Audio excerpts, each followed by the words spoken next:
Spider-Man No Way Home. Well, that was a humdinger. That was a hell of a theatrical experience. Yeah, it was definitely something that we needed when it comes to theatrical experiences because it feels like it's been a while since we've had something like that. And it was a lot of fun, like more so too when you have like a huge crowd and they're so invested in the movie. It's great. And we had plenty of people invested in our theater. We saw it in IMAX. This was our second time seeing it.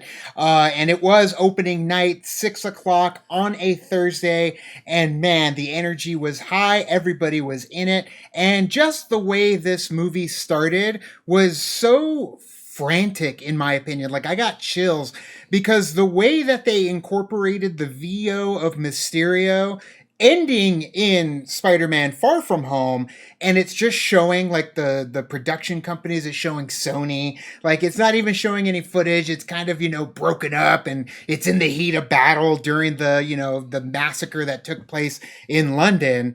But going from that and then just dropping to the frame of Mysterio saying, Spider-Man's name is Peter Parker. And it's just back to where we started. Or no, starting where we ended in the last film. Yeah, which I like the way that they incorporated it. It felt like it flowed very nicely when you're trying to go back into a movie when it's been a while since we've seen the other movie too. Sure. So it's like, oh, remember this? Boom. Here we go. And it picks up very nicely from there for sure. Especially with like him being there, realizing, oh no, what's going on, and then picking up MJ. And getting to the point where it's a previously on, but not so much a previously on. Like, it just reorients you to like, and we're off. We're back where we left off. Yeah. And getting that MJ scene too, just getting that web slinging. It is kind of the first time we've really seen Peter Parker doing the New York thing, through the skyscrapers, through the city. So getting a taste of that with the helicopters. And I love how just without thinking, he just leaves MJ up on top of the bridge. And she's just freaking out up there. Oh, I'm so sorry. And he runs over and grabs her because to him, it's no big thing. True, but at the same time, there's so many things going through his mind. Dude. One, he has to get MJ out of this whole scenario right now. Two, he needs to figure out what's going on because everybody now knows that he is Peter Parker. And then three, he is interacting with Ned on the phone, and it's just kind of like everything is going on at the same time. And that's what I like. It was so like frantic. Peter Parker's just like, I don't know what to do. What am I supposed to do next? And I feel like that is definitely Peter Parker. That is him. He doesn't know what to do in that moment. But I love that we got a taste of the subway too, because that's something that is incorporated pretty heavily throughout the comics, throughout the animated series, video games in the past. Spider-Man 3 going into the sewers, Amazing Spider-Man. There's aspects that take place with Peter Parker going down into the Spider-Verse. Yeah. A whole lot of that takes place underground through the sewer, through the subway. Right. So I love that we get a taste of that here. It's very quick though. It's just swinging in, dodging the train, and then getting right back out. But I love that one take shot that they pull off when he finally gets home. You get a taste of what's going on too with May and Happy. And it puts us in the room as well of how frantic everything is and how he's trying to take a hold of the situation, but it's just not really working out. And like everything is just blowing out of proportion, I guess. In that way. And it was a great moment though, just going back and forth, the door, the windows, the TV, and then finally just kind of stopping and like, yes. Yeah. Everybody knows that I'm Peter Parker. You get to take a breath, but then it's kind of like this is where the fun begins, and it's just boom, boom, boom with damage control showing up, eventually taking them away. You understand the severity of what's actually going on, because sure, you can say, all right, the villain is blaming the hero, and oh, now we're going to have conflict. But when the evidence starts stacking up, and they're like, yo, this tech belongs to you, given to you by Tony Stark. Nick Fury has been off-world for the last year. Like, this is all pointing towards you, and things are getting pretty sour when it comes to the outlook of you and your friends, especially when it comes to MJ and Ned's approach to the entire situation. Right. MJ is very like May. Yeah, well, they're also very paranoid and like very know what they need to not say in those moments. But Ned, if you sweet talk him, you get him to open up a little bit, and then he does. Get him a snack. He's been here for a while. His mouth starts going a little bit faster than he can think about it, and then eventually that can blow up in his face a little bit. I didn't know that. Like when he's telling him, when he's spilling the guts, poor Ned. I think I want to recant my statement from the record. Yeah. And yeah, we've got some representation, and the representation, huge reaction in our theater. Yes. The fact that it just like it happens in that moment, I just never thought it would happen. And I love the fact that it is Charlie Cox. Charlie Cox is back in the MCU he's coming to the MCU as Matt Murdock, Daredevil. Oh, that scene was so good. Well done. And especially just the first shot is, of course, his guiding stick. As soon as I saw that, I'm like, holy shit, it's happening. And the crowd ramp up of, oh. And then when it shows him and it just, yeah, it was so much fun getting that reaction to his reveal. Well, I love that because when we were in our theater, it was like a delayed reaction a little bit because everybody was processing like what's going, the imagery and what they just witnessed in the moment. They're like, wait, oh my god, it's Matt Murdock. So it was great. And happy too, happy in that situation. Yeah, which is funny because you're getting Jon Favreau once again in Daredevil, interacting with Daredevil. One of our friends brought this up. He was Foggy in Daredevil with Ben Affleck. So, I mean, it's a beautiful situation. And he drops a Goodfellas reference where he's trying to be smart about the way he's going to approach the law. And no, Matt Murdock just basically says, get a really good lawyer. Yeah. You're going to need a She-Hulk to take this one on, more than likely. That'd be fantastic. That'd be cool. That'd be awesome. You have that moving along with the Disney Plus shows too. Right. But yeah, and then of course you get a little taste of that fast reflexes that is Matt Murdock that he has as Daredevil. Right. And just the look on everyone's faces. But I love the fact that he was able to do that right in front of Spider-Man, who has the ability to kind of do the fast because of the spider tingle. Right. So he was just like, nope, I'm like... Took care of it. I took care of it, whereas I feel like that Spider-Man would have that tingle of like, oh, something's coming my way. But nah. Matt Murdock was like, no, I got this. Quick too. I didn't even think about that. Yeah, in the presence of Spider-Man. See, for me, I was focusing on everybody's face. When you rewatch the movie, go back and look at everybody's face when it happens. And the reaction, the pop was so good too once he caught that brick. And Mysterio told the truth. What is it like? Everyone's preaching for Mysterio. I love that. I love that you got, Mysterio was right. You got the division. Yeah, Mysterio was right. And sending the kids back to school, it's the first time that they have to go back to school. And I love that you're getting Betty Brant doing her little news report out front, and she gives us a go get 'em tiger, or should I say spider. So I love that they ended up incorporating her again, because after her and Ned broke up in Far From Home, you're like, how are they going to bring some of those characters back? Because I'd love to see them. The school is the basically only way you can get that, with the exception of Flash, who shows up a couple times throughout the movie. But it's the only way you're going to get people like J.B. Smoove, Martin Starr, or Hannibal Buress. And the way that we get all three of them, and it's kind of that welcome back to the school, and you get to see the division of those who do believe Peter Parker and those that believe Mysterio. And it carries over into work with these characters that we've gone through this Spider-Man trilogy with. It's so beautiful, their interactions, and it's one of my fondest memories of the other movies. It's the teachers, especially it's witches. Man, J.B. Smoove, he's so good. But you put him with Hannibal and you put him with Martin Starr, and it's the only taste we get of them in the movie. It is the only taste, but I feel like the way the direction of this movie was going, like you just need a little bit of taste, and then it moves on. Absolutely, you kind of feel like, hey, we're still here in this world. He still has to go to school. Because remember, this like leads right after everything that happened in London. Sure. So they had like a hell after. of a summer, Sure. and now he's having a hell of a school year going on, starting off. So Sure. it's just like nonstop for Spider-Man right now. You can crawl on the walls, on the ceiling if you want. We know you can. Yeah.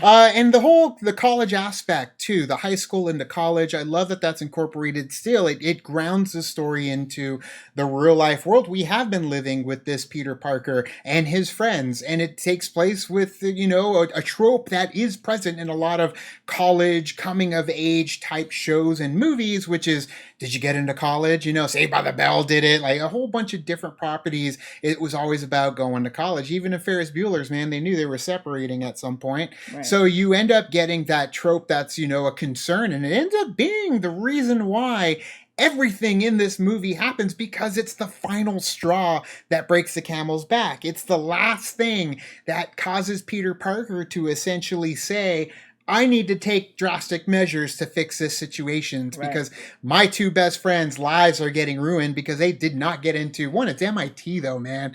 MIT. So I understand, but they didn't get their backup ones. That montage that they do with May showing up with the envelope, like, did you I feel get like in? that's that those moments when you get those letters every time, it's like, are you going to get rejected? Are you not get rejected? It's like the anticipation of it. So I really felt that in that moment, because you're like, oh, you got to open the envelope and you got to see if you got into your school. And I do enjoy the fact that we got that. And then we got a little nod to Tony Stark in those moments too, with Dummy. Beautiful. Having Dummy, the robot, the arm joint thing that did stuff for him, there living with Happy in his penthouse. What did he call it? I forgot what he calls it, like the mythic something, mythic pool. But it's great though that we get to see into the world of Happy a little bit more. We get to see into the world of the kids, whether or not they're going to get into college. And it also shows us at some point, like I thought it was going to go a little different way.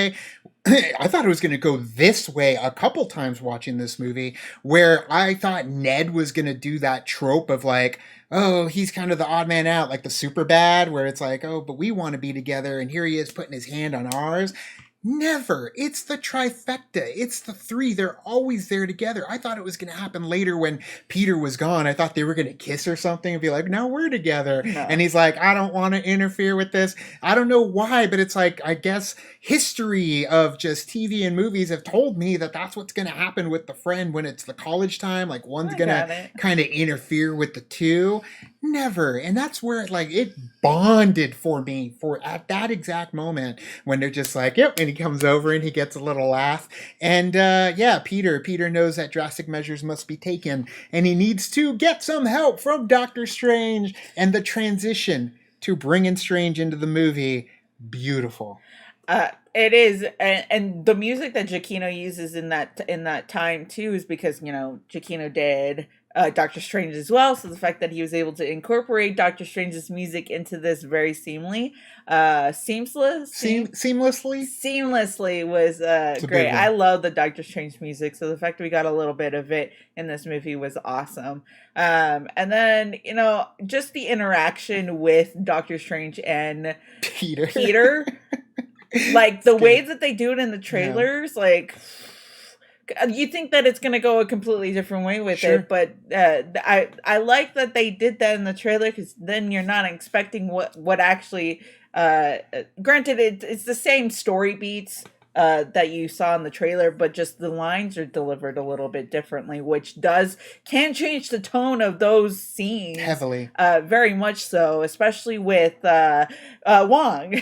Yeah, the Wong situation, man, where I love that when they're bringing up the spell, which by the way, the spell is given to Doctor Strange by both Peter and Wong, when he says forget about it, and he says you're always forgetting stuff, and it's like bing, he's like, I could just make everyone forget. So he was already telling Peter no, but it was because of Peter and Wong back to back with the forget me now spell, that's where he's like, I could do this. And in the trailer, they make it, don't do it, Strange. He's very serious about it. Oh, don't worry, I won't. No. Here it's like, dude, we did it at the party. You remember? No. Exactly. Like it's parlor tricks to them. Right. They use this stuff so often that it's like, it's not that big of a deal, but it does dance on the mind, reality bending aspect of the multiverse that can make things go bad. We know it's going to go bad, and the repercussions are coming for Doctor Strange for stuff like and this. The Multiverse of Madness, which I do love that they do hint some of this stuff too, like, oh, we did that spell during this day. That's no big deal. But the fact that we are able to see that, like, okay, so Wong right now is the Sorcerer Supreme. Crazy. On a technicality. Crazy. No. But I love beautiful. it. Yeah. I love the fact that it is like that, sense. that Wong had, because he was left. Sure. He didn't get dusted. He had to, stay and protect the sanctum. What's he doing? Everything else. What's he doing fighting Abomination though? What are we doing time? No, but he was training Abomination. Was he? We don't know what he was doing. They were chilling. I feel like he was training him, and I feel like maybe he's trying to rehabilitate him back as the Sorcerer Supreme. He's doing his supremely duties to make the Powards come back in and help us out if it's capable. Timeline wise, we're not really sure where it fits. No clue, no clue. And Strange, he's so arrogant to just how he approaches his spells. Like, he's got no problem casting a spell that, as in his own words, brainwash the entire world, but he just takes him down to his little cellar, his magical lair, his dungeon's lair, his sorcerer's basement to basically screw everything up. I love it though. There's like so many different parts in this movie where it's like, Peter, if you just went this way, none of this would have happened. But the same thing with Doctor Strange. Doctor Strange, if you kept your mouth shut by saying it was nice knowing you and just did the spell, then the spell would have been fine. He would have not known that he was Peter Parker or anything like that, but then he would have to, tell them again, like, hey, I'm Spider-Man, Peter Parker is Spider-Man. But because of that, Peter's like, wait, I need people to know that I'm Spider-Man, because then it just goes back to when nobody knew that I was Spider-Man. Sure. It was the worst, which I get it, being alone in that situation and nobody knows that you're Spider-Man. So he does have those, which it comes back later about people not knowing who Spider-Man is, and it does bring it full circle in that moment too, which I really, really enjoyed, because this is the reason why this spell goes away, is because he wanted people to know that he was still Spider-Man, but at the same time, he didn't want people to know that he was Spider-Man. He was trying to have his cake and eat it too. It's true, but he did find a way. Like, he talks about how he carved out that perfection. Like, when it was the people that he cared about that knew, that was fine. And this is all stuff that should have been figured out before Doctor Strange started doing his spell. So I blame Doctor Strange in the situation because he should have gotten the order ahead of time before he's doing this. And if it wasn't an order, he should have at least explained to Peter, all right, kid, when this is over, I'm not even going to remember that you're Spider-Man. So it's like, dude, this is a big deal. You should have shared with Peter ahead of time, because all those worries would have spilled out right at that moment, and you had to figure out what he wanted, because you're obviously, what is a Ned? Like, you would have been able to figure out who you wanted into the spell, but I love when it's just a straight line and he's casting the spell, and then it just, little by little, it just gets crazier, and then by the end, it's just losing it, and then we end up seeing flashes of multiverse, flashes of, you said you saw a reptile, you said you saw a lizard? I did, so the second time that we watched it, as it explodes, you see the outline of Lizard in there, just like you saw like at the very end where you see the outlines of some of the other characters. I saw like Rhino and all that stuff. I was like, oh dang, okay, I see the outline of, which makes sense because he came through. So that's in that moment. That's when they came through, and it's a beautiful moment too that just ends up showing you the dangers and the scary peril that Doctor Strange does bring when he does stuff like this. But then it just goes back to normal, like they are okay. And he condensed the spell into a little box that's nice, safe, and sound, and then he scolds the shit out of Peter Parker. Which I love that he condensed the spell into this like little mirror thingy. Right. Because it reminds me of the What If episode where he had to be contained in the mirror verse just by himself because of the thing that being way too arrogant about something and trying to control his future, his Well, it was too dangerous for him to exist. So it's essentially what he did. He locked himself up, but we know that ain't gonna last for very long. No. But yeah, and then I love that reveal too from Doctor Strange, where it's like it's kind of a comedic moment, but it's such a just a glorious one where he tells Peter, he's like, well, if you exhausted all your resources, like there's really nothing you can do, Peter. Like, sorry, the spell didn't work, but like since you talked to them and you didn't get in, like there's nothing you can do. You got to move on. He's like, wait, I could talk to him? And I'm like, oh shit, wait, can you talk to him? Because I always thought you get an envelope. That's it. That's how the shows and movies of my youth told me it worked. So here where it's like, you could just go talk to him. I feel like in the letters though, you'd be like, hey, if there's something here, let's go. And I never even and then you can reapply again and stuff like that, depending on if you feel like you need to plead your case in that situation, but it's a great way to get us to that bridge because he needs to find an admissions lady, and we know watching the trailers that bridge is coming somehow. Yeah. So talking to Flash, you know what I want. I'll say you're my best friend. Right, and then as soon as we get to even before anything happens, as soon as we got to the bridge, we know exactly what's going to happen here in this situation. A lot of people did it in our theater, and it was great. Like I don't know how many people didn't watch the trailer. I feel like more so that they knew something was going to happen. It was just like being in the moment and the anticipation was excitement. We're finally watching this on screen instead of watching a trailer. Sure, a lot of people sounded like they got caught off guard when things started popping up. There could have been a lot of people that sounded like they caught off guard. Quick little thing that I noticed the second time watching, when Peter's swinging into the bridge to go talk to the admissions lady, he's trying to scan for her and he can't because he's disconnected from the Stark network. Right. And it's like, bro, that sucks. Like all that tech at the palm of your hand and you just lost everything. So you have the suit that can do some cool stuff, but you've lost all the exterior third-party resources from Stark Industries connected to your suit. Which I'm okay with, because now it's like, okay, you have to be the Peter Parker or Spider-Man that you started off as. Correct. Sort of. Correct. Without the need of having all of this Stark stuff, you need to do it on your own. Of course. If you're nothing without it, you don't deserve a suit. But correct. I think that's what I love about this too, is that it slowly starts to build what Peter Parker needs to be and the Peter Parker that we know. Right. So personally in the level, it's like, okay, this is a really good Peter Parker story. Not necessarily like, yeah, you got Spider-Man there too, but just straight Peter Parker story, and I love it for that. And the big Spidey sense, of course, the big one, the Echo, the one that got everybody just so excited. It's Doc Ock. Doc Ock's coming to play, and he has no clue that this is not his Peter. But I love it because it's almost like he just goes back to right where he was in the Spider-Man 2 film. I love how we got a little bit of that too, but like a taste of where we leave Doc Ock too, because he comes and he's like, where is it? Where's my machine? Sure. The power of the sun in the palm of my hand. Right. Like you're like, oh, okay. I know that, so that's kind of where this Doc Ock is coming from. Sure. They do a few of those moments, too, with the villains to kind of orient you. At times, it does feel like a little bit of exposition to kind of catch a lot of people up that maybe aren't initiated, where a lot of us, like, man, we watch the movies, we know. Like, we watched them a million times, we know. But it was still a great orienting moment for those that are like, it's a reference, but it's giving me some valuable information at the moment. Right. I liked it because you got the point. You're like, okay, so this is where we leave off. So you can kind of, I see where they're coming from. Sure.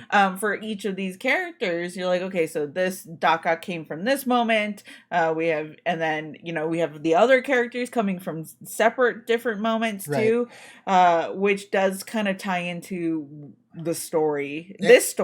And what does Doc Ock do? Play catch. He plays catch with Spider-Man by immediately just start chucking cars at him, and without any regard for anybody around. It's a beautiful moment. He ends up chucking the car with the family inside of it, and the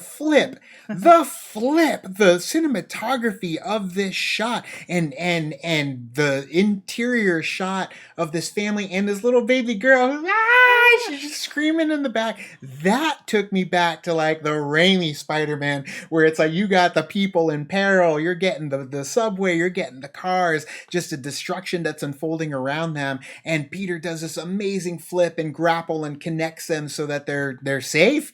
And it's a beautiful shot. And then, the admissions lady ends up starting to fall off. And he does his little thing with the web shooter. But the beautiful thing is that the web shooter POV, the shot turns POV, which I feel it's been ages. I feel like we didn't get that since Garfield, where his web shooter goes POV and he's running to the car to save her. It's a beautiful moment. Just that epic battle that we've had for the ages, which is Spider-Man and Doc Ock. And we're doing it while holding a car with a lady inside of it under a bridge while Doc Ock is slamming him. It's just, you melt into everything that is Spider-Man. These are the moments that feel like Spider-Man. Mm-hmm. And it's Peter Parker. It's our Tom Holland Peter Parker now getting to go through what our Tobey Spider-Man went through in Spider-Man 2 so long ago. I know. It was nice. It was nice to see, a different Peter go up against a character that we've already seen before, because you kind of get that interaction between the two of them. And then also adding more like interaction when it comes to technology, especially with the nanotech, and how Doc Ock is really impressed. He's like, nanotech, man, Peter, you've really upped your game over here. We got competition with the Iron Spider too. I didn't realize Iron Spider is essentially just Doc Ock. It's just more sharp and angled, but it's the same tech. So when they're ting, ting, ting, like fighting each other with with the Doc Ock tentacles and the Iron Spider, and the nanotech, just being able to shift it from his face to his chest to protect it from the impaling that's about to happen. Oh man, it's such a good moment. That's where he gets to learn that it's not his Peter Parker. Right. Something is amiss. Right. Wait, you're not my Peter Parker. And which I love, because you're like, oh dang. Right. Okay. It's such a clever way to reveal him. Right. Because he's already ripped apart, he's missing pieces, so he's kind of got to shift that nanotech around. Mm-hmm. But yeah, no, Peter's got Bluetooth abilities with his suit and ends up putting a stop to Doc Ock pretty quick, which we figured that was going to come into play because of the nanotech. A lot of us were thinking he was going to take the nanotech because he was so strong, just in terms of the AI that was bouncing around in his brain. Right. But getting the capture of a villain, like, that's also a very Peter Parker Spider-Man like amazing moment, just using his own tentacles to lock him up and carry him and walk the girl and help her up, like, and just kind of talking smack the whole time. But then you get another spider tingle. Yes, you get another spider tingle, and what shows up? A pumpkin bomb. Multiple pumpkin bombs. You just hear the clinks. But what I love is that, when you see him come down on the glider, and the reaction that Doc Ock gets from this Osborn is so good, because he's like, Osborn? Yeah, it's like, crazy. What is going on in this situation? Because he, as we see later, he knows that he died. Sure. So it's the fact that you like see him in this moment too is great. You're like, wait, so they're pulling him from different points in their timeline, essentially. Well, I guess they're in the same timeline, but points of their time in that timeline, which is great. Yeah, because Doc Ock did not exist when Green Goblin existed, or at least not that. Well, he existed. They knew each other. No, Norman and Otto knew each other, but the Green Goblin wasn't around when Doc Ock was up and running. So Green Goblin was dead at that point. But then I said maybe because he was actually, kind of living in spirit in his home, because that's how he convinces Harry to end up finding the stash. Hell, how else did Harry find the stash? There's still some questions there when it comes to knowing to throw it through the mirror. It was Goblin That's why I also say Goblin was still around. Goblin is an essence. That kind of is a spirit that floats through, and it carries on from whoever carries the mantle, which is a beautiful moment. But I'll tell you, the wind that got sucked out of the sails for the entire auditorium when Goblin is coming for Spidey, and then Doctor Strange once again brings him back. Yeah. Yeah, brings them back home, and we've got that reveal of the lizard right huge behind sigh, him. huge ah, because Yeah. like they're like, oh, okay, now we're gonna get into a fight here. What's Yeah. gonna happen? Very. And then of course. But they recuperated nicely because I was listening. So as soon as Lizard shows up, they just immediately erupted into a cheer. Right. Because it's Lizard. Lizard's there. They're excited to see more of those villains start getting incorporated. I love how Doctor Strange is bloody because he went through a hell of a fight with Lizard to get him caged up. Yeah. And then, locking up Doc Ock, man. I mean, he can't use his tentacles. He's locked up. There's a serious blow to Doc Ock's ego now that he's been captured. But he's a genius, so I love that he kind of gets to learn what is going on through Doctor Strange, explaining it to Peter Parker about the multiverse, even though he doesn't believe it. Magic?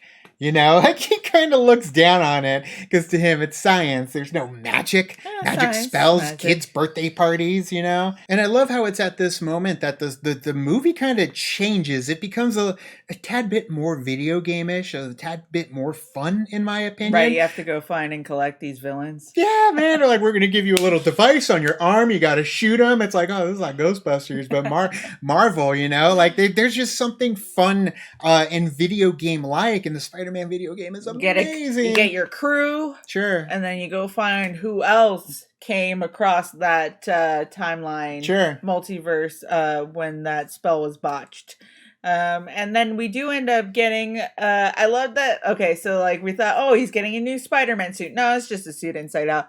Correct. Which is fine. With them taped to his chest. Nothing fancy, man. That's Spidey just using what he's got. Right. Nothing. The only suit he's got at the moment. Exactly. And that, right there in that moment, you tape yourself to it and then you go and try to find these other villains. And then you find out, we get Sandman. And we get Electro, which is the way that they introduced Electro was great because in the trailers, we get, so Jamie Foxx is just going to be, normal, but be Electro in that way instead of the way that he was in Amazing Spider-Man 2, which he was all blue. Yeah. He comes in as blue because Peter's like, oh, there's a blue guy over here, which is great. I love the fact that, so it is that version of Electro is just things happen in this universe that end up being okay, like is able to get his body back. I feel like the energy changes in this universe. He even says it. The power is different and he likes it. So I feel like by bringing that same blue energy, whatever he was in the Amazing Spider-Man 2, that he's going to be in this universe and that energy will take the form of whatever it's supposed to be in this universe, because it's just it's shifting the whole time. The dude was going to turn himself into pure energy in that exact moment in which he was taken. So it's kind of a transitional period for him. Right. So being able to turn into Jamie Foxx as Electro, but that introduction of trying to shoot him and it just goes straight through him. You get a taste of the Hans Zimmer. Yeah, you do, which I really liked. I was like, oh, it's a little bit of his music. He's about to blast Peter Parker, and guess who comes to save the day? This is Sandman. Sandman ends up showing up, and the cheers that both Electro and Sandman got, man, people lost it when Sandman ended up popping up to save Peter. And I love that he popped up to save Peter, because you see the trailers, you're like, well, he's fighting him, so what's going on? Why are they just going to say Sandman's bad? No, he's consistent with his character. True. From Spider-Man 3. Yeah, sort of, but I feel like that was probably one of my gripes. Was everything that Sandman did was like, oh, at one point he's helping Peter Parker, and then the second point he's like helping the villains, and then he's like, I'm trying to help you guys, and then he goes, I don't care, and it's like, wait a minute. But he's gonna send you back home. You know that you don't die back home, like. I love how he shows up and he's like, it's Flint Marko. I mean, unless he does. Yeah, that's true. And it's like, well, if it's Peter, doesn't he know who Flint Marko is? Thank you for informing the rest of us who Flint Marko is in Sandman. Because it was for us. It wasn't for him. It's especially if he was taken shortly after he helped Peter. Because actually, it could have been any time after he helped Peter. It could have been years for him. Right. Where it was like, remember me? But the other guy, that's Sand. It's like, you could just say the guy that's Sandman. You got a name already. But either way. I was excited that he was there, but like at the same time, I was like, oh, I know. Go okay, sure. watch it again and watch it again. The sequence where Electro is blasting the sand in front of Spider-Man, and it's this side shot where it's boom, boom, boom, and you just see it hitting and Spider-Man's coming behind it. It's a beautiful shot to me, and I didn't notice it really to the second viewing. So for me, it was like, okay, yeah, you warmed my heart with Sandman because that was a sweet shot with him helping out. Yeah, it just does get a little bit kind of like, I don't care, Tommy Lee Jones and The Fugitive. But at the same time, man, like I don't feel like he's helping the others at some point. He genuinely has no clue that what has happened to Electro once he gets sent back to the cell. Granted, he finds out by being imprisoned in a cell. Right. And everything just gets taken away. He wants to go home while this other guy's saying, you're going to die. Wait, I'm going to die? Granted, his gripe wasn't as much about, am I going to die, than Lizard. Lizard's like, did I die? Like, he wants to know if he died. So he's asking, asking Max. He's like, do you know if I died? But that's the thing, is the trust gets ripped away from Sandman. So it's like, at what point of Lizard's point did he get pulled from his universe? It's true. And it had to have been, like, he was still roaming around as Lizard because he ain't cured. So it could have been, right in the final battle. I like to think true, but because it's in the final battle.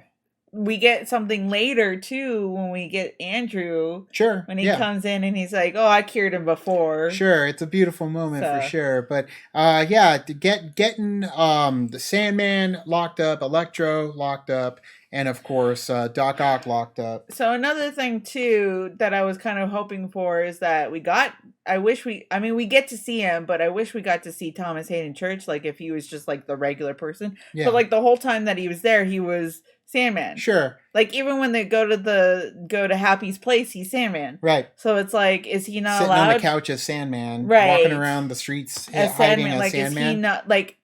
The only thing that I'm okay with if he was in that, like the way that he was, that form is because he's in a new environment. He doesn't trust anybody. Yeah. At this moment, even he says he's like, I don't trust anybody, but he's wary, he's cautious, and then maybe that's why he wanted to stay in that form because he's protected. Although I feel like if he's in his human form, he could still stay protected.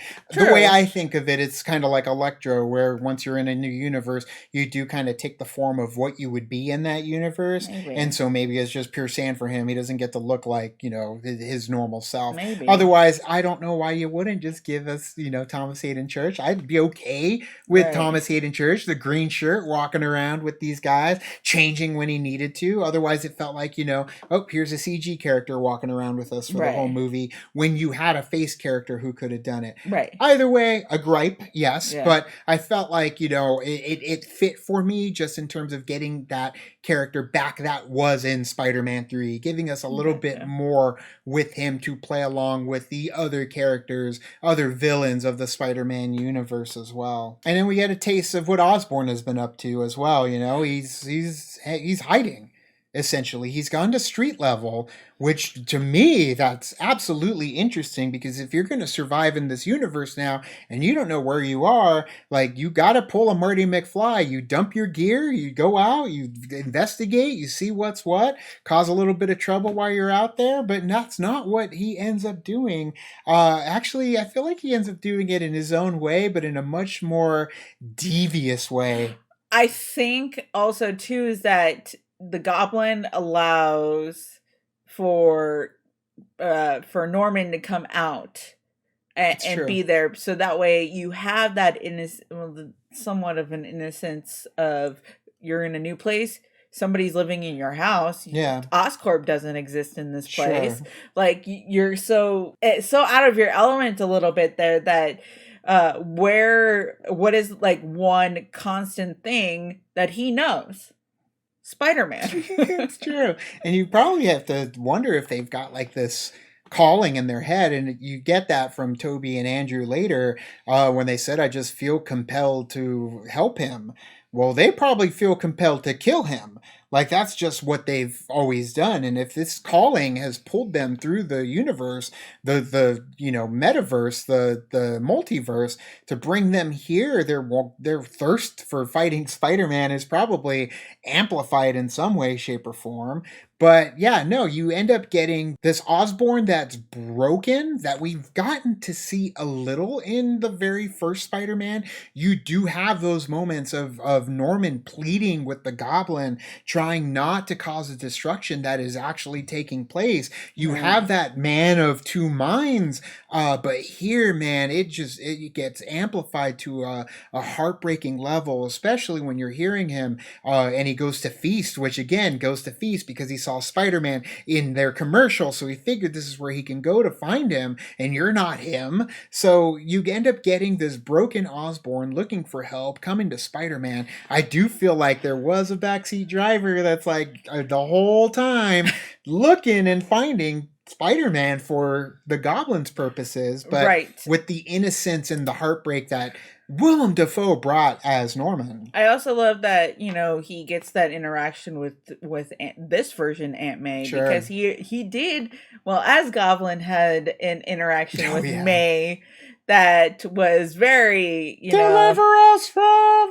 Finish it! Evil!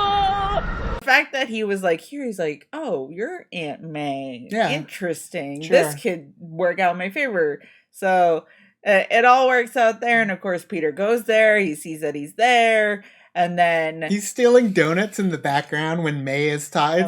It's silly. It's a silly moment, but he's just reaching over and putting donuts in his coat. And I love what Marissa Tomei did, and the fact that you get May a little bit more in this story. You see how she is with Peter. You see how where she stands is like, I understand that you have this this job to do. You have this power that you have, that you use it for good. This is what we do here. This is her job. We help people, and that puts a little different thing inside of. She inceptions him. Yeah, pretty much. Essentially. And Norman the whole time is listening to what is going on, igniting her holy, moral mission. Her moral mission. So yeah, this is the beginning of, and she's always done it. She's always done it with Peter, but this is where it's really going to get hammered home. Yeah. Essentially the responsibility and the greater power aspect of Spider-Man and the identity. So you get a taste here, and then you get the feast later on when it comes to really hammering it home into Peter Parker about being good. And is it just easy to send them away, or can you really help them? It does dwell in his mind, especially when you bring Norman to all these other villains. You got Doctor Strange come. Yep. He's like, oh, you're one of them. Yep. Now he has all of them. He's ready to send them back. And that's where Peter's like, wait a minute. Wait, what? They get killed? Sure. They die? Yeah. Doing with the... And they blow it out of proportion, though, because only 2 of them, well, Max, I guess, will die. Technically, they do, but I noticed this the second time we were watching it. There are some cool little things that happen. He's like, I'm a bit of a scientist myself. Something of a scientist myself. But the fact that, Norman is there in the cage, and he's very vocal about, Peter, help me, Peter, help me, Peter. It's like, ooh, that was chilling too, because he was like, at the same time, it could be Norman, but there is that moment in the back of his head, it's still there. Goblin is still there.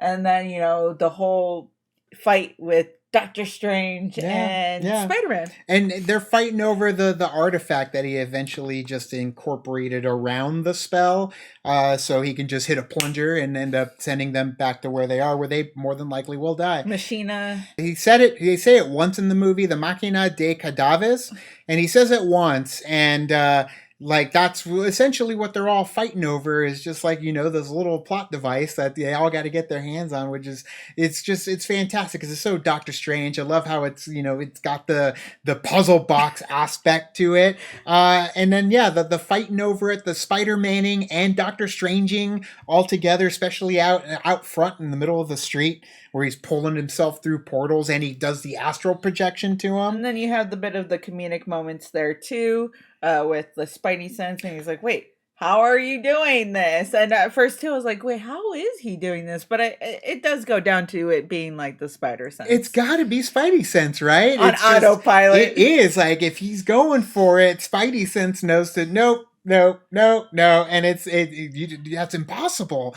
and it's because Spider Sense is something else. So it's a whole different kind of beast. Before we get into the fight, though, can we revert back really quick of some of the just of one scene that just cracks me up every time, and I'm just like, they really put this in the movie, is like when he does take the box before he's about to fight, and then you have Mary Jane like holding him off stuff, and then you get Lizard over here. No way, that's his girlfriend. No way, like a lot of people. Everyone laughed. Everyone laughed at that moment. Comedic moment, but at the same time, it's like. It's just his commentary, which is great. It was a comedic interjection. I was kind of worried Reese Ifans wasn't going to be playing the part. I was like, is Reese Ifans doing the voice, please? And not only the voice, but the human character as well. But that mind-bending, twisting fight in the mirror-verse of Doctor Strange versus Spider-Man, I love it. It's beautiful. It's crazy. It's wild. I love that Peter ends up getting the cloak of levitation. Yeah. Which is such a beautiful moment to Zombie Hunter from What If, where he's rocking the cloak. Yeah, so it's just as small of a moment as it is, just being able to get that for a split second as he's fighting the cloak and he's fighting Strange. And he gets the better of Strange too, man.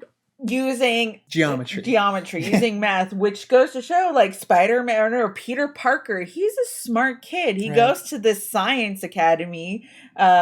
Like, that's Peter Parker. He's very intelligent. Right. That, could be a scientist at the same time. But the fact that he was able to do that and, like, get the one up on Doctor Strange was perfect. I loved it. And I feel like somebody was asking in our comment section of our non-spoiler review, they're like, well, how did he get out of the webbing? And I feel like the webbing would probably disintegrate after a while, just in case Spider-Man webs somebody and the person is like, stuck there for some reason because Spider-Man gets knocked unconscious. 12 hours. 12 hours, yeah. So maybe after 12 hours, that stuff starts to decay and break down too. Also helps with, being biodegradable out in the environment if it's stuck up there for a while. So maybe it's an eco-friendly Spider-Man. So I like to think that's how Doctor Strange ended up getting loose from his geometry test.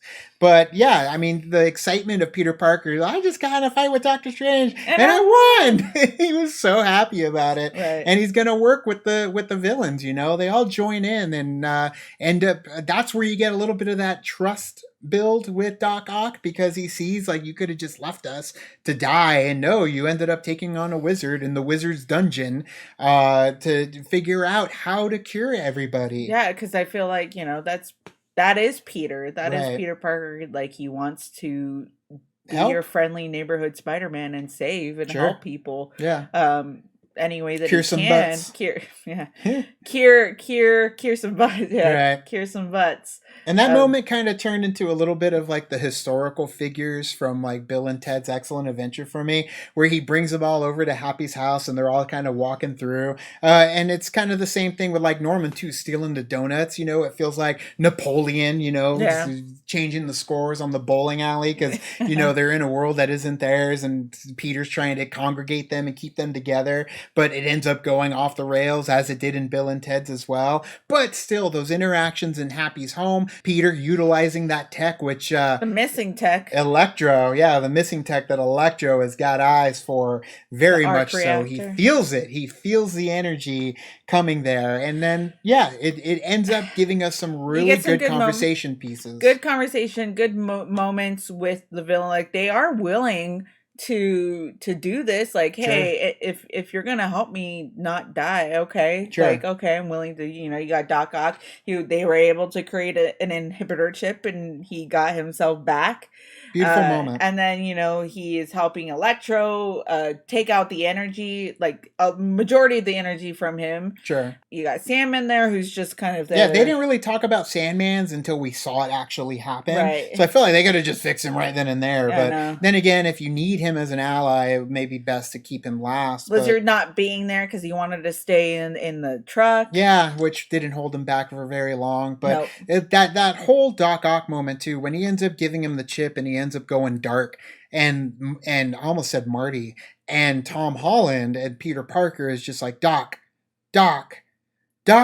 And the whole time I'm like, oh my God, it's Marty. To the point where I was like, dang, if they were to do Back to the Future Tom Holland I feel like would do a good Marty. But Tom Holland did say, I think it was during one of the night shows, I don't remember if it was Fallon or Kimmel, but he talked about how one of the things they wanted to kind of project in this character of Peter Parker was Marty McFly as well. So Tom Holland has kind of wanted to be the Marty McFly, and he even talked about how he got that chance. I think it was the Today Show, actually, Good Morning America. Mm-hmm. And he's talking about how he got that chance when they did the deep fake, and it was him and Robert Downey Jr. as Marty and Doc. And so when he's shouting Doc, there was just something right about it. I'm like, man, you kind of are like Marty. You are like a Marty McFly. But thank you, dear boy. It's quiet. It felt like kind of the moment we got when Doc Ock ends up going good at the end of Spider-Man 2. Pulling the thing with him. Sure, yeah, except he, dies at that point. Right, but, and that's when he is cured of the voices in his head. Sure. And this is where we go downhill. Yeah, the Goblin sense. So the Spidey sense that ends up occurring during the Resurrection Impact return of full-blown Goblin was just palpable. Like the nervousness and just the anxiety I felt during that, you could feel it in the whole theater. That whole moment too, like getting the perspective of Peter having his tingle and just not knowing exactly pinpointing where it is happening, because he has all of these villains, so the back of his mind is like, okay, which one of these are having doubts in my mind? And then kind of like looking at Electro, looking at Sandman, looking at different situations, and then finally getting to the point where it's like, nope, I pinpoint it. It's you, Norman. Yeah. It's you, Goblin. Yeah, and we just see like that tingle's really something of yours. Norman's on sabbatical, honey. Like he turns. Oh my God, he turns. Need the mask. Yeah, and that's why you broke it. You don't need that mask. You don't need the mask. You are the Goblin. You're a face character that return when he starts convincing them, and he talks about igniting the holy moral mission, and then he tells them, gods don't have to choose, we take. And I still like the sound of that. That is all Electro needed. Was that like, you know what? Yup. And he rips out his thing and he goes for the freaking arc reactor, blasting the shit out of Doc Ock, dude. Like Electro just took out Doc Ock from the fight, from the situation. And then he left. Sandman just dipped out. Yeah, he's like, Sandman later. Is leaving. Electro leaves, and then you have like the fight that we wanted to see on the bridge. Right. But we're getting it now with Goblin and Peter Parker. But we get to see Willem Dafoe embrace Goblin. Because before, you had him do the voices, you have him do the lines, sure, but he was wearing the mask. Sure. Here you get to see the expression on his face when he's fighting him.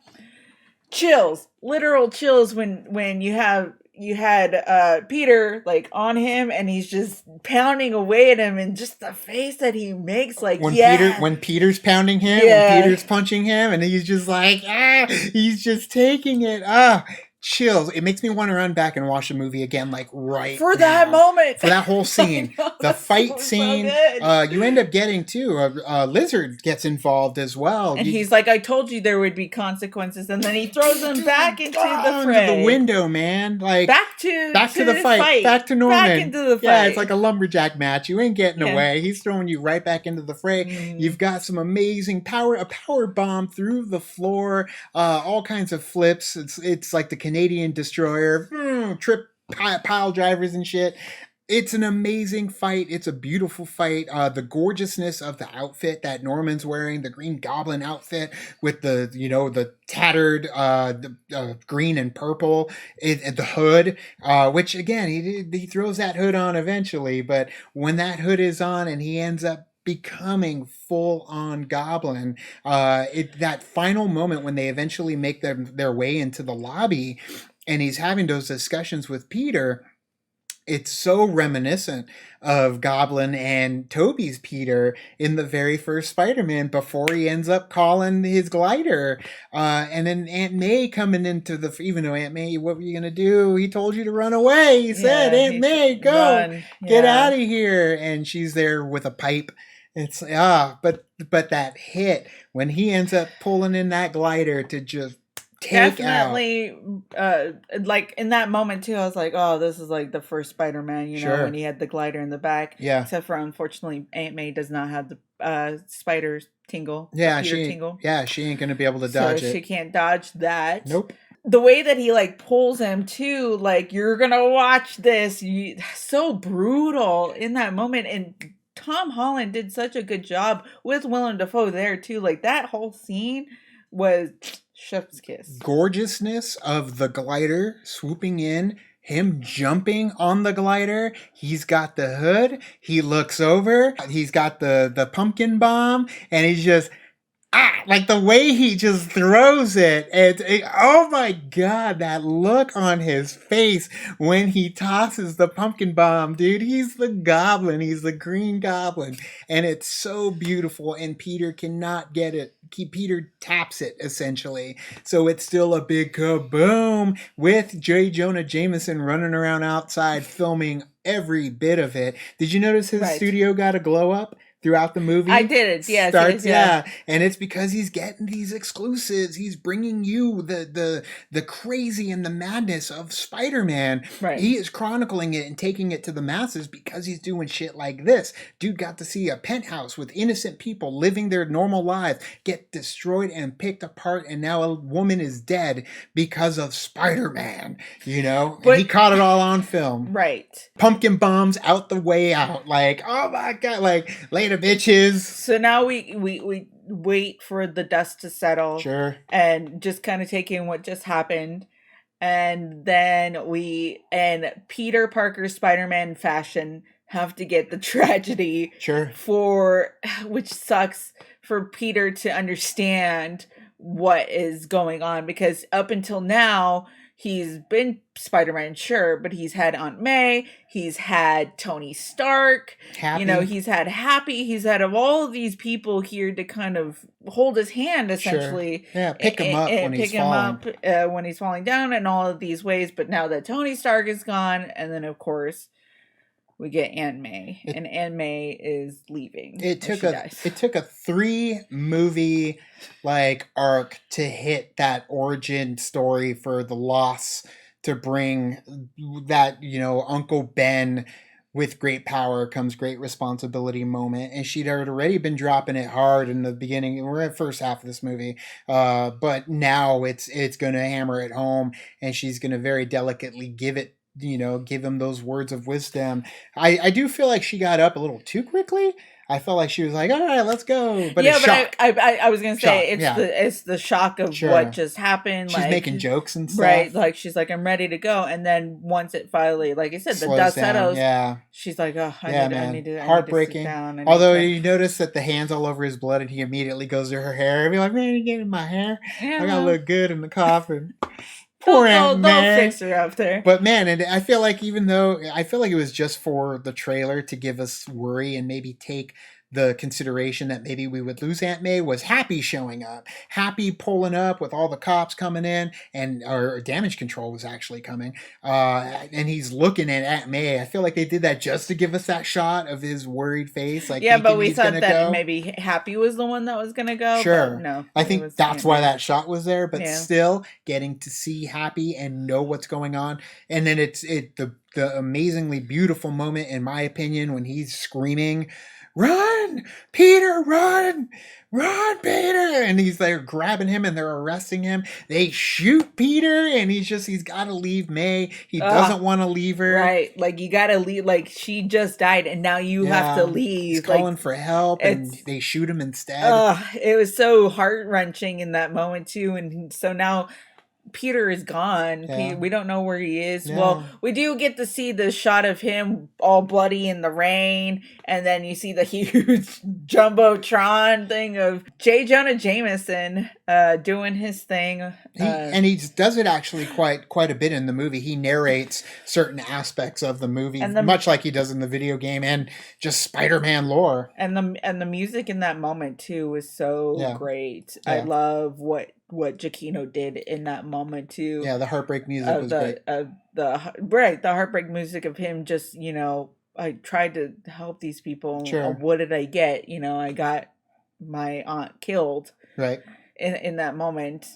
Now, and the sad part too is that Ned and MJ are seeing this unfold. They're on TV. They're hidden away at Ned's house and they're watching it all go down, and they just have no clue where Peter is, and they're heartbroken, man. They just need to know, is he okay? Did he get taken? Is he killed? Like, we need to find out. And so I understand the severity of their necessity to kind of try and find him using the magic.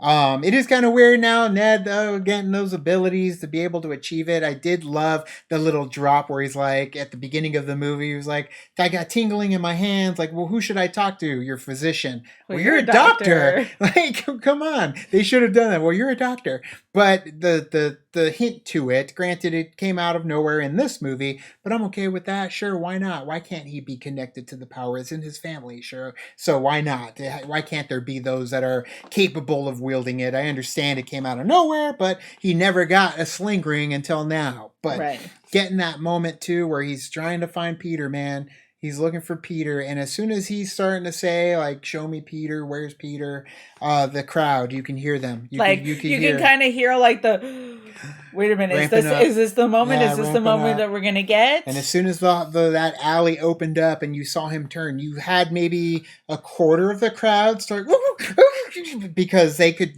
certain people see the outline. Certain people know the outline. Certain people know the eyes. Know the eyes, the outline. The coloring. And then as soon as he starts to get closer, the suit. The suit. And then you've got the piece de resistance is the final reveal. Which I love because, you cheer because it's like, oh, it's the suit. It's Andrew Garfield's Spider-Man. But the fact that, he takes off the mask and you get to see Andrew, I think in that moment you're like, oh shit, it really is him. Final validation that it is Andrew Garfield has joined Spider-Man No Way Home. His face, his delivery, his dialogue. Freaking whole auditorium.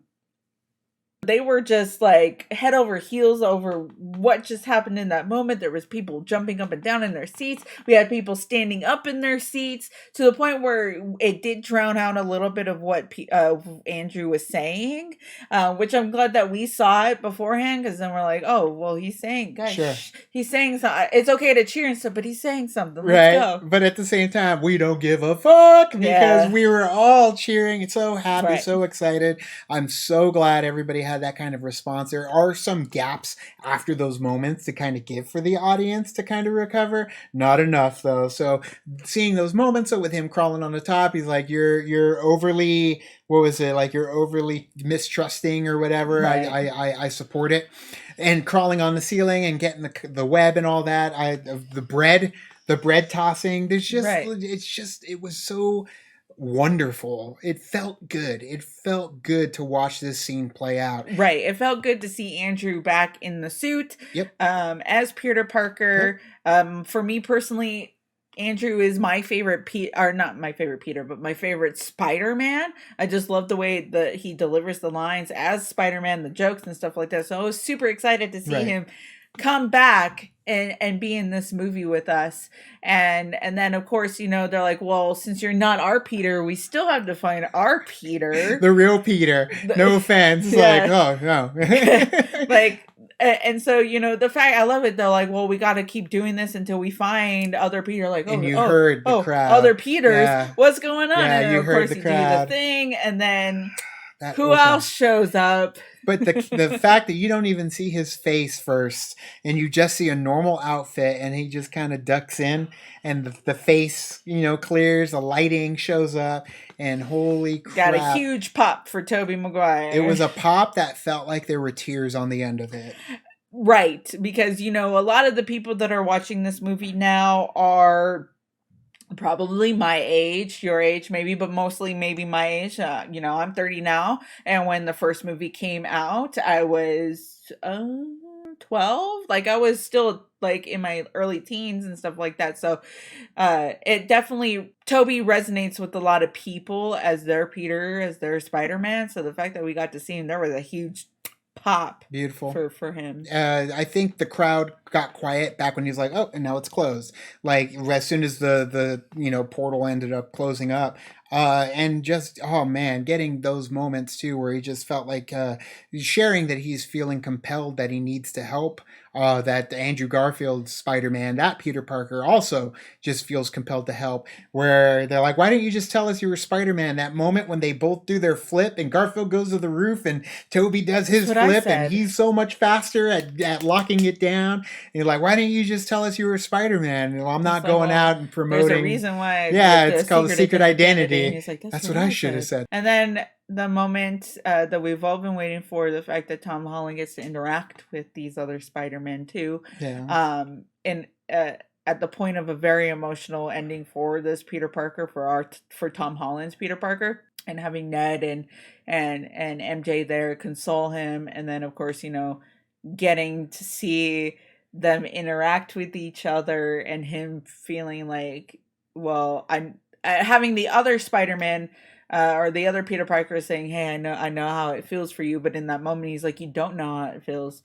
Well, technically, because they do know how he feels. They were in some similar situation, but I love how they do tell their stories eventually to him, because of, with great power comes great responsibility. And I love too that the Andrew Garfield Spider-Man kind of steps back when he snaps at him, and he's like, you don't know what it feels like. He kind of like, okay, like, we need to approach this a little bit more delicately. Yeah. And they do get their stories out, and he talks about his MJ. He talks about Gwen and how it was his fault, and holy shit, the tears, like just the swelling of each of them talking about their battle stories, their war stories, their love and loss and heartbreak and regret, and how they hold themselves responsible. Just getting that duo punch of Peter Parkers in their past, and bringing that baggage from their movies to this movie to share with this Spider-Man who's going through the exact same type of tragedies, and talking that connection when they all realize that this is the moment of with great power comes great responsibility, where this is what defines Spider-Man, where the rageful ends up kind of simmering down to become the Spider-Man that he wished he was. That I love that moment too with Andrew, when he's talking about the aftermath of what happened to Gwen, and how he's like, I stopped pulling my punches. I got rageful. Yeah. I became bitter. And he's like, I don't want that for you. And he's like, in the back of my, he's probably thinking, I'm so glad you have me here now. Like, I'm so glad I'm here to allow this Spider-Man to flourish and not be bitter like I am. And then of course you get Toby talking about how he did want to, after Ben died, and he wanted to go after the man that killed him, and he got what he wished for, and it just didn't make it any better. No. Like, that was a good moment too, because it's like he did get at least who he thought killed him. It's true. But yeah, it was a great moment between all three of them, and then realizing, oh, they have that great power comes with great responsibility, and now they have to find a way to fix this mess together. They do it together. They lab up. They get their own lab. They end up figuring out, working together. So many amazing moments to happen in that lab. So getting the three of them. One, you get the pointing going on with the three of them. Point meme, like, Peter. No, Peter Parker. Well, I'm Peter Parker. You're Peter Parker. Ned shouting Peter. We're all Peter. We're all Peter Parker. Peter 1, Peter 2, Peter 3. You get Toby and you get Andrew Garfield talking to each other about MJ, Mary Jane, and Gwen as well, just a little bit, you know.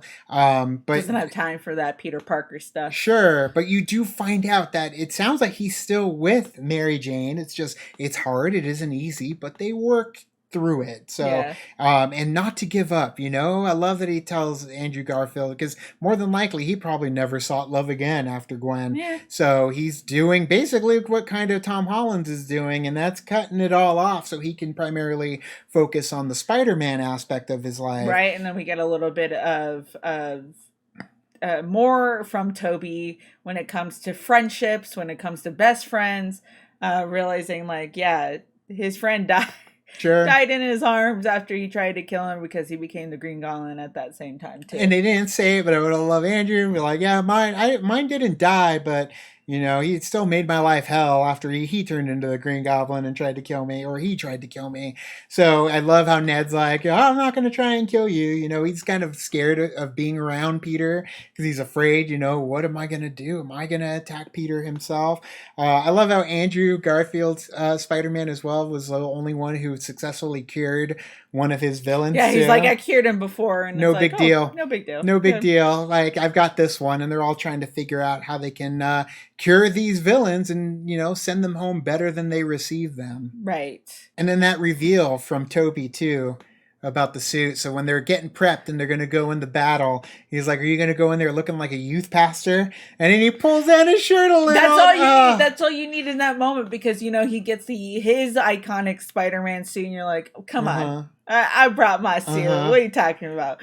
Which I feel like because you know maybe he wears it all the time. He's Spider-Man, so he's wearing it, which I love. And I love the moment. It was a big part of his Spider-Man's films too. Right. Was having it right underneath his shirt. There were many times where you he ended up pulling it, or you saw it. Especially when it turned black, and he's it's right under there. So you end up getting just a beautiful little taste of some of the things that we loved about the guys in their universes coming into this universe once again, the trio building up all these gadgets to essentially figure out how to correct their wrongs, especially when Toby talks about I've been thinking about it for a while, an antidote, a way to cure Norman. It's probably something he's tried for a long time. Even though he's been dead in his universe. It's true. It's regret. Right. He lives in regret of the things that he wished he could have done. Fixed. And now he And I gets think it was also that too, like that, and then with Norman and with Harry, because both of them died, being the Green Goblin against him. So he's like, I had time to think about like what could I have done to save him? What could I have done to make this better? And so he's like, I got this. I can do this. Which is interesting because Harry actually turned good when he died in his arms. So he was technically trying to kill him. He had been trying to kill him up to a point right before that, but still he was good. It's more so the vengeful of like, you killed my father. And so if he found a way to cure Norman, maybe he would have survived and maybe Harry wouldn't have been a different Harry. Yeah. I mean, like the Harry that will exist in that timeline, which Norman goes back to. Right. So yeah, that's true. It's very true. He is saving both Harry and Norman by this act, hopefully. But the talk of the web shooters as well, because yes, that was one of the things that we were, that was always, in the back of our minds, where like, if these Peter Parkers came together, are they going to talk about the fact that Toby's Peter, it shoots from his actual body, like he doesn't need the web shooters to get the webs. Nope. He just comes straight out of him.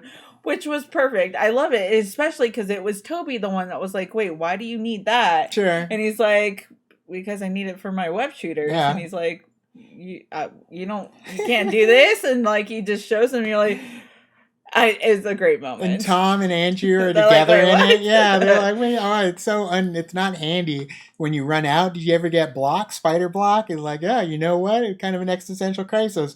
Oh, don't even talk to me about that. I mean, all of them happened. I mean, all of his senses went away with this little existential crisis. Yeah, it's that whole lab scene, just all these moments where you do get them together.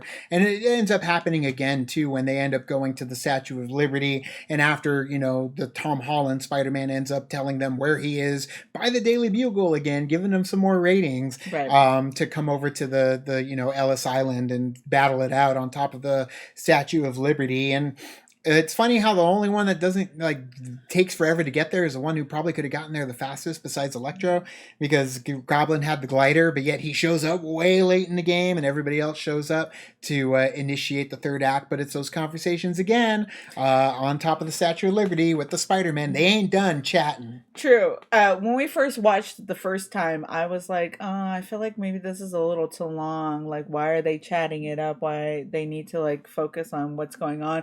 But then the second time watching it, I know that they're waiting for the villains to come, and I do enjoy the little banter that they have between each other, because who else can they talk to about this? There's nobody else that can relate to their situation. So take the moment as you have it. And I love what Andrew was like, this is great. I always wanted brothers. Yeah. Because you could talk about the webs. You could talk about, things that villains. have happened. What kind of villains did you fight? Right? What kind of villains did you fight against? It was great. It's I don't want to brag or anything. I fought an alien that was black goo.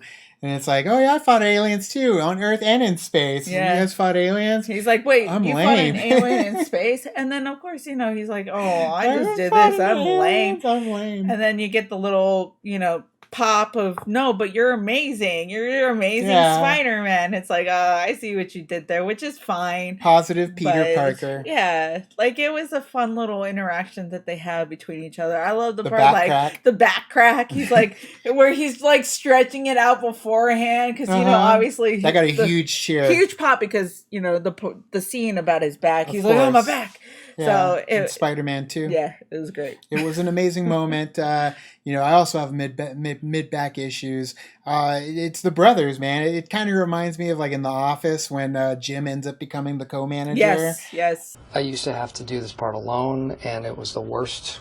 And now they get to do it together, figure out a way to do it, which they're not in sync for the most part in the beginning. Which I like because, that makes sense. He's never had, at least the other two Peters never had to be in a group setting. They always did it on their own. They always were by themselves. Granted, they had the guy in the chair, the girl in the chair, helping out. Why not? But for the most part, they were the ones that were doing all the physical fighting. But now they get to do it as a team. And things don't work very well. They get their butts kicked for a little bit. And that's when they recuperate, figure out how to bring the team together. Because Tom Holland, Spider-Man, was in the Avengers. I was in the Avengers. You were? That's great. Who are they? Right. Is that a band? You were in a band? Which I love the fact that we got that too. Because it kind of reminded me of Doctor Who when they were saying when David Tennant's Doctor and Rose go into this different timeline because they get pushed out of their own timeline, and that timeline is moving faster than this timeline. So it's great that they have these interactions about the Avengers exist here, and they don't exist in their world because their timelines are moving at different paces. Yeah, they probably just don't have the Avengers yet. Yeah. Did you imagine if they wanted to start another Avengers? It could be coming, but you never know.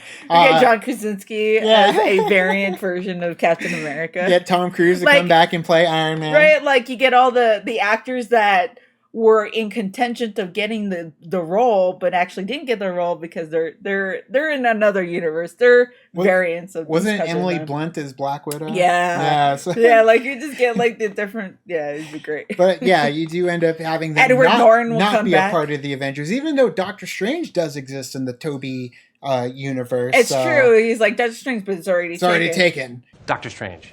That's pretty good, but it's taken. He just hasn't become Doctor Strange that we know yet in his universe. But the in-sync moments when they're running, jumping together, swinging, they do that thing where they web each other and launch each other, slingshot, to take on the guys. The kick heard around the world thanks to Brazil's trailer. Yeah. Actually does, it actually does happen. We're all here. like, yeah, there it is. Dad, dang it, you failed in the trailer. Such a good moment, though, getting that fight. But it made that moment even more so because of that whole thing, like, oh, he's getting kicked. Sure. Yeah, it truly is the most Spideyest, wonderfulest Spider-Man aspects of a Spider-Man movie, getting all these goodies when it comes to the villains and taking them down. The nostalgia, the Easter eggs for other things. Focusing on the villain one by one to try and take them down. It feels, again, like a video game. Right. You know, the first one we take down is Sandman. We end up curing Sandman. I do love, you get a little bit more here. And again, it felt surface level the first time I watched it. I dove a little deeper with Sandman the second time I watched it.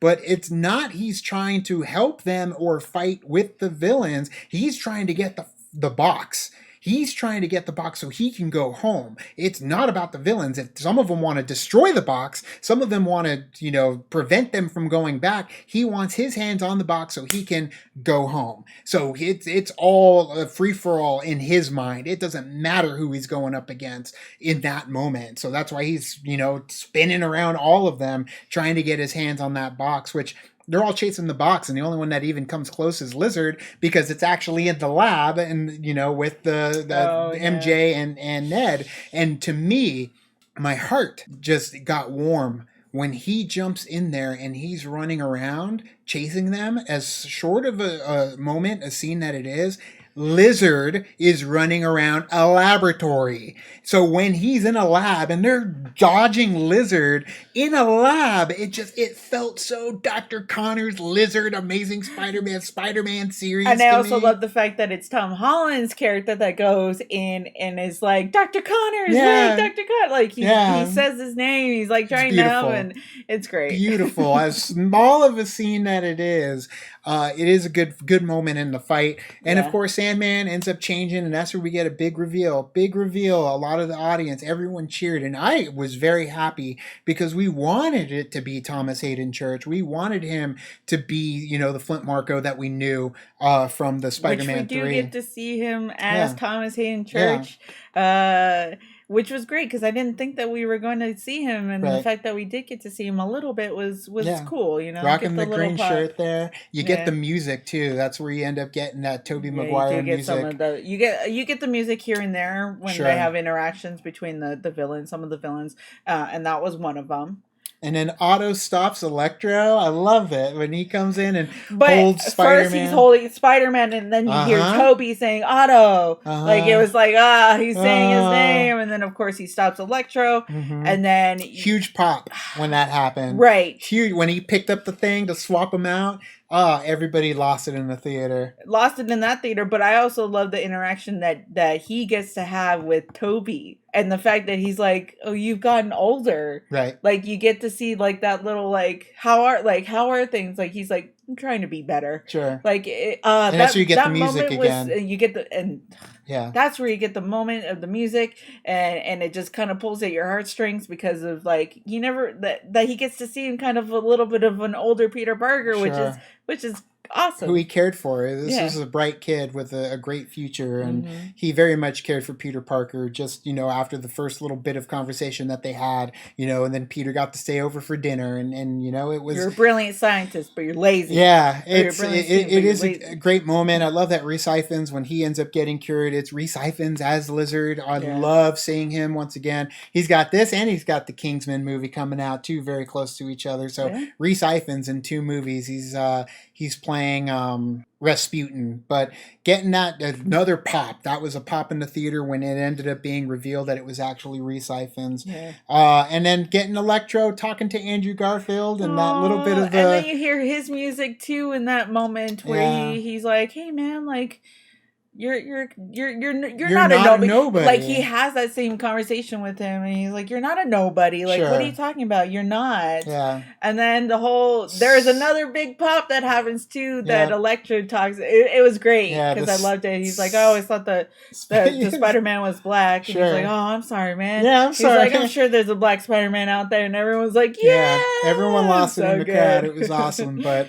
Then this lovely love fest of curing does end up coming to an end because Norman Osborn is still in play, because you kind of forget that Norman was going to come in and lay waste. I felt like Norman should have been there. Norman still in play, and you get Doctor Strange coming back. Shit, yeah, dude. And that was so beautiful, the way that Ned ended up opening them and having the water come through, and then you ended up having Doctor Strange pop out. Like, it's like, Ned, dude, like you're coming in clutch right now with your sling ring usage. To the point where Doctor Strange is like, did you just open a portal? Sure. Okay, It's okay, like, I see you. yeah. I see you. Yeah, and I love it, because you end up getting, the box, the artifact is back into play, and the beautiful aspect of not only just getting the Green Goblin, but looking like Green Goblin kind of failed, because he's like trying to get the box, and he ends up chopping off, one of the tentacles of Doc Ock, but they still got to keep the box after he tried to take it. Right, and I love that you get the little boomerang things as well again. Oh yeah, the things that Toby dodged in the first Spider-Man movie. Yeah. I was like, oh, that's cool. We're getting those things back again too. But the excitement and shock from the audience when they ended up turning the artifact over, and you realize that the Green Goblin has placed a pumpkin bomb right in the gears of the artifact, and everybody just and boom, we end up getting Doctor Strange. Everyone goes flying, like it is just Green Goblin doing what Green Goblin does, and that's bringing death and destruction to as many people in such a clever goblin-y way as well. Oh, you thought I was trying to take the box? No, bitch. Here's a present. And it's such a beautiful moment. It separates everybody. It causes, the whole thing to collapse. MJ falling off the platform. That's true. Woo! And we feel like when the trailer came out too, we were just hoping that this would be the situation if Garfield was in the movie, that Peter is going after her. Obviously, Goblin takes him away, and then who is there to redeem himself a little bit? Who is there to save her? None other than Garfield's Spider-Man. And it got a huge pop, obviously, in the theater because of that moment. He was able to save her. You saw that moment of, like, I feel like redemption that he gave himself in that moment, too. And it was just, it was so good. He's like, are you okay? You're like, yeah. Are you okay? Yeah. Like, he's just, it's an amazing moment. It's truly an incredible moment. I did not see that glider coming to take Tom Holland out of the picture. Like, and it's such a beautiful Spider-Man Goblin moment, too, with Tom Holland hanging off of the glider. And it's such a Spider-Man moment, too, to take a pumpkin bomb and just shove it right back into the glider to cause it to, boom, you just hear him scream, and they go and end up crashing onto the final fight. Essentially on the Captain America shield. Another fight again. And you get some hand to hand again too. You do get some hand to hand, and then you do see just this vengeful again. You see that rage that Tom Holland's Peter Parker has as he's going up against this, and Goblin is just eating it up. Yeah. He's like, this is what I've been wanting. This is the thing that I needed from you, and he's just going to town on him. Yeah, like he's just so happy. He's just so happy. He's ready. And then of course when he gets Tom Holland's Peter Parker gets the upper hand on him, and he's about to kill him once again with this glider. And he's about to throw it down on him. Who comes in to save him than none other than Toby's Peter Parker. The look in the eyes Spider-Man. too. And just before that too, when he looked at Andrew Garfield, Toby did, and they're just got to do something. Yeah. And yes, the holding it and staring in his eyes to tell him don't. No, this isn't the way. This isn't the way. And then the next biggest scream, gasp to come from the entire audience. Of course, Goblin doing what Goblin does and seizing the moment. The whole time too, I was waiting there. I was like, Goblin's on the floor. I feel like he's going to stab him. He's going to stab. Like, in my mind, that's what I was thinking. Because those are those tropes in movies when you have a character right here and you just get this feeling that something's gonna bad happen and then it ends up happening anyways. Sure. So that's the feeling I got. I was like, I know something's gonna happen. Right. Please don't let it. And then of course you get stabbed. And then you toss the cure, and Tom Holland catches the cure and cures Norman Osborn and changes him back from the Green Goblin, and he immediately becomes full of regret. Like, what did I do? Like, he saw Toby, and he just, it breaks my heart, man. It just breaks my heart when it comes to a lot of these villains. But they alleviate that moment too with like, Andrew comes down and he's like, "Are you right, man?" He's like, "I've been stabbed before. This is fine." I'm like, yeah. Oh, okay. So this is he's okay. He's gonna be okay, guys. Yeah, and it was a sigh of relief. We're like, they're not gonna kill him, right? No, he's good. He's fine. It's just a flesh wound. But Doctor Strange, doing his thing with the multiverse cracking through. I love when Toby's like, am I dying or is this actually happening? Nope, this is happening. Yeah. Trying to hold back all those villains. And man, we're going to have a field day. Everyone's going to have a field day going through those Easter eggs of every single freaking figure that ended up showing up in that purple. In that moment too. And then that one final pop too, getting them to hug each other. Like they all hug. And then I think this is in this moment too, when he's talking, so they have that moment and then have the little joke of, "You're still in pain?" Yep. You're in so much pain, huh? I am. It's great. And then you get to that point where Tom Holland's Peter Parker needs to realize that he learns sacrifice. He learns that all of this could have technically been avoided if he just focused on one thing and made a big sacrifice. And he makes the big sacrifice of saying that nobody is going to remember Spider-Man.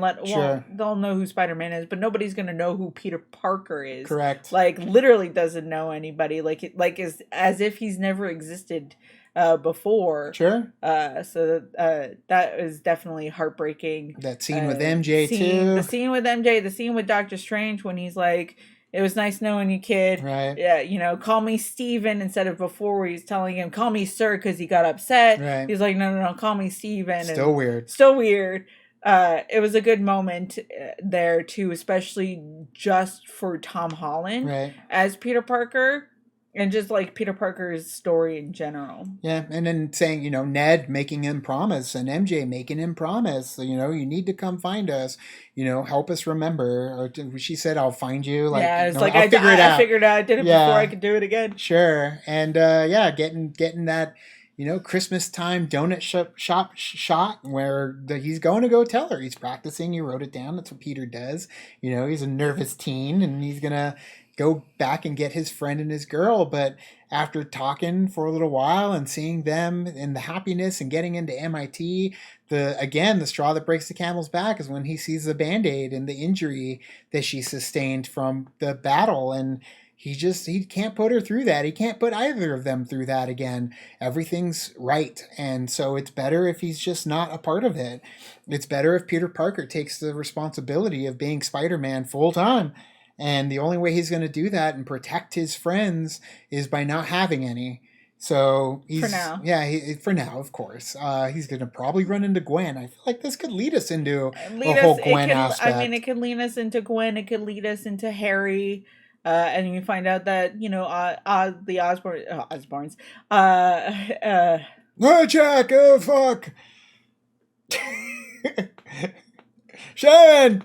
Oh, just like, okay, yeah. The Oscorp. Yeah, that Oscorp does exist, but it's like a small company, instead of being this big conglomerate and the other ones. And it's like the start of that whole relationship there. And I love that we see what we know of Peter Parker, of him being, trying to make his way in having no money, being broke, and trying to make his way through life as Spider-Man in New York City, having a shitty rundown apartment. They could have put in the landlord. From yeah, Spider-Man. I'm glad they didn't though, because I feel it would like have confused people. Yeah, I feel like I'm glad that it didn't. Rent, but yeah, they said the rent. I love that he got that a conversation with Happy Hogan as well at the graveyard, which I believe was a reshoot. Because again, Tom Holland said that him and Jon Favreau shot something very recently before the movie came out, and I think it was after the change to Christmas.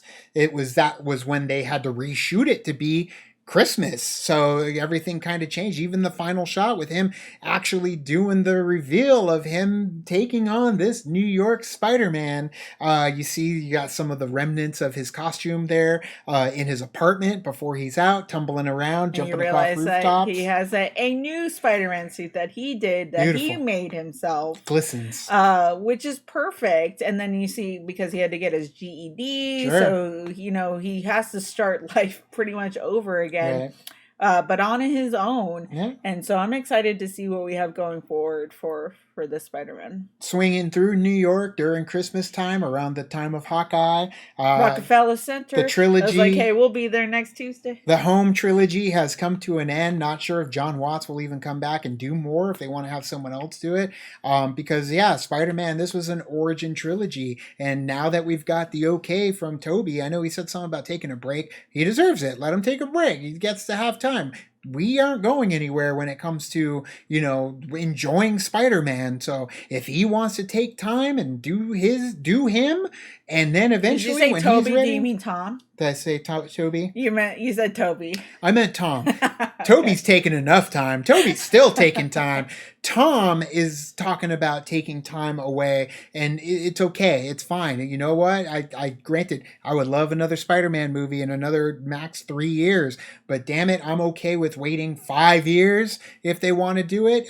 Just give them a few years, give them 5 years. Shit, I'll wait 10 years because we've waited this long for a crazy Spider-Man movie like this, and I can't wait to get back into New York City friendly neighborhood Spider-Man with Tom Holland moving into everything that we know now, that we are up and running. It was an origin of character to get to that Spider-Man that a lot of people were concerned that we didn't have in the first place. Right. So we are up and running. This movie killed in my emotions, it killed in my heart, it killed in my excitement, it dominated in terms of my enjoyment. And so being back at the theater with a huge crowd, sold out crowd, enjoying it, every aspect of it, as minimal as my issues are, and it really just comes down to those certain silly dialogue moments between some of the villains and a lot of the exposition when it comes to try not, careful where you fall into stuff, even though I enjoy it. Like, even though I have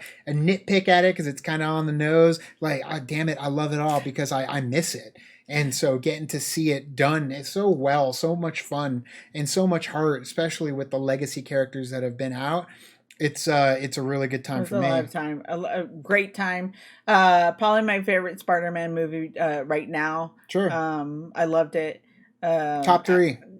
Yeah, well, it's my top one. It's my number one. So okay, so it's your number one. Yeah, it is my number one. I don't know, man. Spider-Man 2, that Doc Ock, that Toby, still my number one. This one's number 2. Amazing Spider-Man with Garfield is number 3. I'm going for Into the Spider-Verse is number 4. So if I was going to do it, it would be this one as number 1, number 2 is Into the Spider-Verse, and then number 3 is Spider-Man 2. And when it's all said and done, it is a Marvel movie. So, of course, you're going to get an end credit scene and a post credit scene.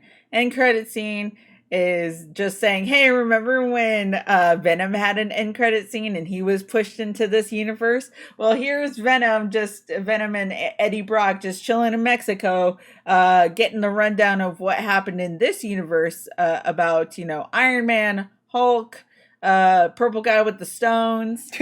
It's a good comedic conversation, and it's got Danny Rojas from Football is Life, from Ted Lasso as the bartender. So if you're a Ted Lasso fan, you probably lost your mind during that end credit scene. I did love getting Venom. I did love Tom Hardy there as Eddie Brock. I did really get hyped up when he's like, I think we need to go to New York and talk to this Spider-Man. So I got hyped up, but then he just gets... And then of course they're like, wait, what's happening? What's going on? And then they leave, but not without leaving a little gift. Yeah, a tad bit of the symbiote.